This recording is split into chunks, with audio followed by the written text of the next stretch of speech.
Hey guys, it's all done. Got the seats in, got the tires and wheels on, got the springs in. This is the reason to go to tow auctions, because you can find stuff like this relatively cheap. You're not going to know what you get, but you just use your brain. Ask if it's got keys, ask how it got impounded, ask certain questions. If you can tell that it was a running driver, then you're good, but you never know. Sometimes you win, sometimes you lose. This is probably going to a buddy of mine, but I don't know. If not, it's too nice to turn into a gambler. I can tell you that straight up. It's the first video in my new series. Well, first vehicle in my new series. And I'm going to do more of these.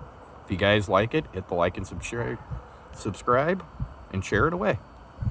Just best place to find a vehicle is a tow auction, police impound. Ask the right questions.